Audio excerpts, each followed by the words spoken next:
thank you so much for this interview. Thank you for having me. Let's start from your new album, Raise Your Fist.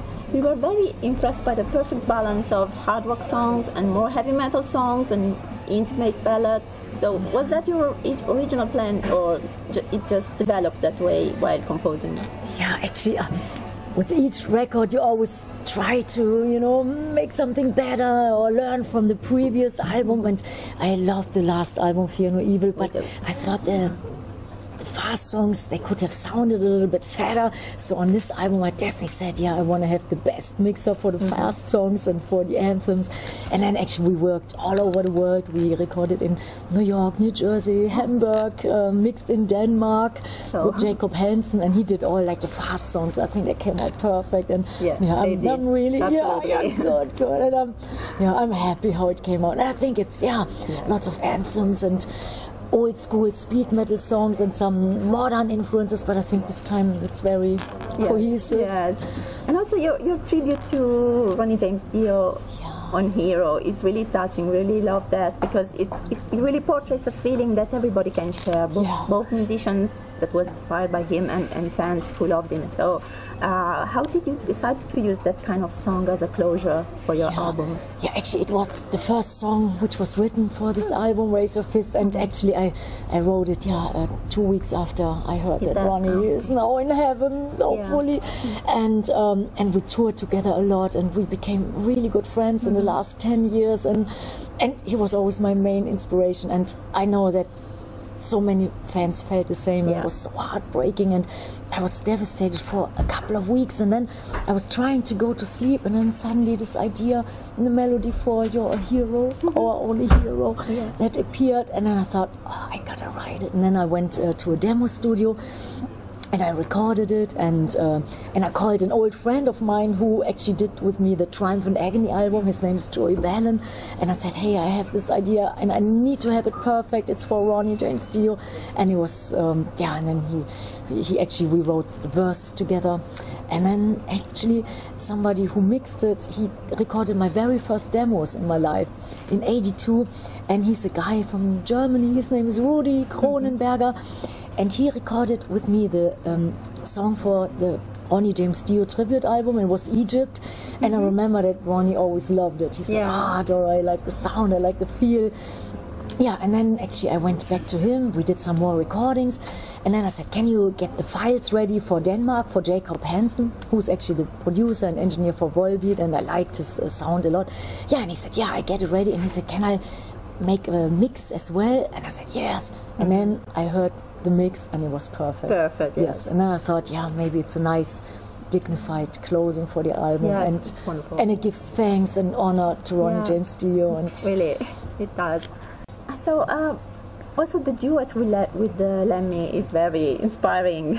It's a true gem, and it reminds me a bit of Lita and Ozzy's duet on If I Close My Eyes Forever, because it features two great voices, female and male, on the same song, and that's really cool.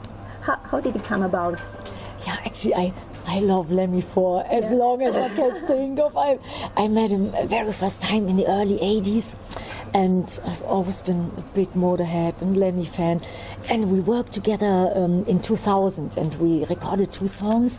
Lemmy wrote a beautiful song. It was called Alone Again, and I heard it. I thought, wow, that's so soulful. And then we had this song, and I said, hey Lemmy, I always loved your Love Me Forever, can we redo it? And he said, sure. And then we did it, and it was 12 years ago, and now we wrote the song, It Still Hurts. Actually, I came up with this idea. I talked to an old boyfriend, and we still get along great, and now he's married and he has a little kid.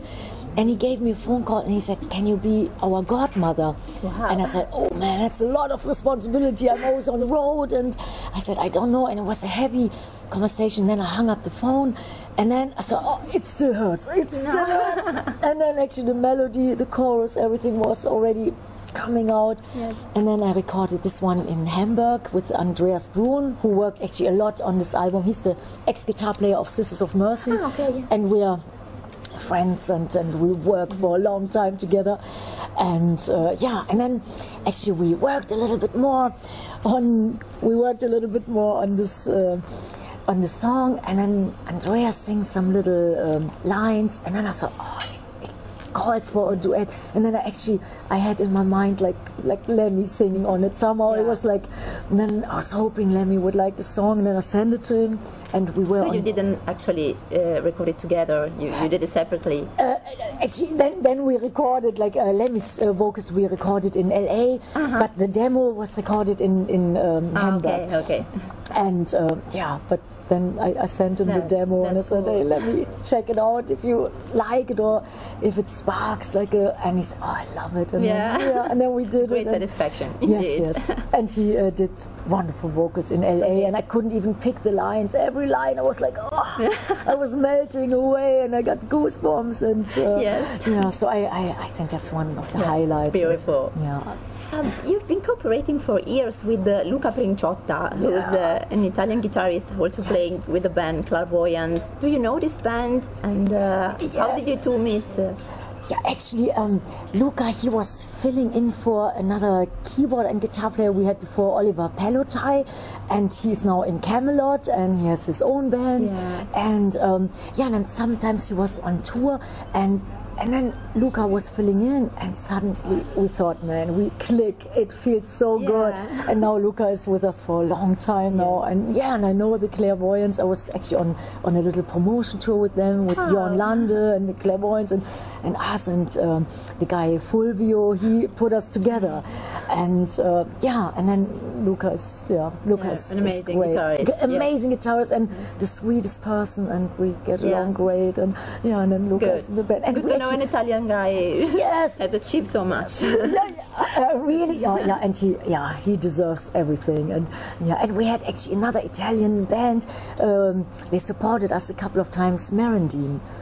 Yeah, the guys Merendine. Sorry, but I'll check them out. Check them out. Okay, talking about the early years of your career, had you ever expected to have such a great success and to become one of the few authentic female icons in rock and roll? No. And actually, we started music. I had my first band when I was 15. Wow. And I always wanted to become a singer since I was like 3 years old. I think I could just like work the record player. And my parents, they got a little bit worried that the little girl is just listening to music, not playing with dolls, not playing with cars, nothing. Music was like, became so important. And then I had my first band when I was 15. It was called Snakebite. And then I had another band, Beast, then Attack, and then we formed Warlock. It was in '82, and we were at the right time, at the right place, and it was just the beginning of the big metal movement. And and then actually our first record was Burning the Witches, and we thought maybe 100 people will buy it. Like, we counted all our friends, the boyfriends, the girlfriends, the family, the parents, and then it came out, and it sold like 25,000 in the first month, and we thought, who could even know that we are existing? And it was so shocking. And then we actually recorded the second album, Hellbound. And then on the third album, we got this biggest chance. We got the tour with Judas Priest, which was like, that was when I quit my job. Okay. Yeah, my manager called me in my there where I worked, and I wasn't allowed to take phone calls. And then he said, "Doro, are you ready to quit your job?" And I said, what do you mean? He said, "We can go on tour with your favorite band." And I thought, no way. He said, Judas Priest. And then I quit my job, and I thought, I just want to try to survive right off the music. And then my second tour was actually with Ronnie James Dio. And we played here in Italy too, and it was unbelievable. And we didn't. I couldn't speak much English, so we had like limited conversations. But then later on, we toured together again in the States in 2000, and we became really, really good friends. And and I could honestly say I learned from the best, like from all these great bands. And Priest and Dio and Saxon. Wasp was my first tour in England, and then Megadeth in America, and then actually in '86 we got our first record released worldwide. And then I went to America, and after 2 days I was in New York doing a little promotion tour, and then I thought I want to stay, and then I stayed, and then we did our album Triumph and Agony, which was then the biggest, and had great people playing on it. Cozy Powell played drums on the Triumph and Agony album, and it had great songs on it. So, Yes. oh yeah, für immer, I Will Ruins. We always have it in our set list, and I hope that this new album, Raise Your Fist, is like, yeah, my second Triumph in Agony. Yeah. Somehow I have that feeling. You'll be touring on support of this album? Yeah, we start in November. November, Can December. we see you in Italy? Yeah, next year. Great. Yes. Okay. Next year. We'll be there. And, and I'm so excited to come back. Actually, I was here a couple of times, but then the shows got cancelled, and I'm so sorry. Oh, I'm so sorry for all the fans who probably waited outside. Sometimes. Yeah, sometimes.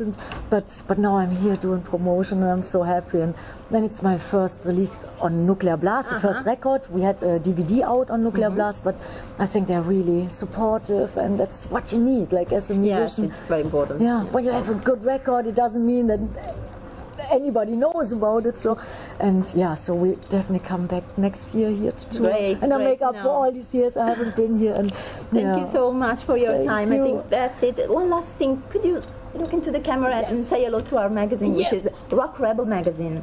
Yes. Hi Metalheads and Headbangers, this is Doro Pesch, and you're listening and watching Rock Rebel magazine. I wish you a great time, rock on, and I'll see you soon.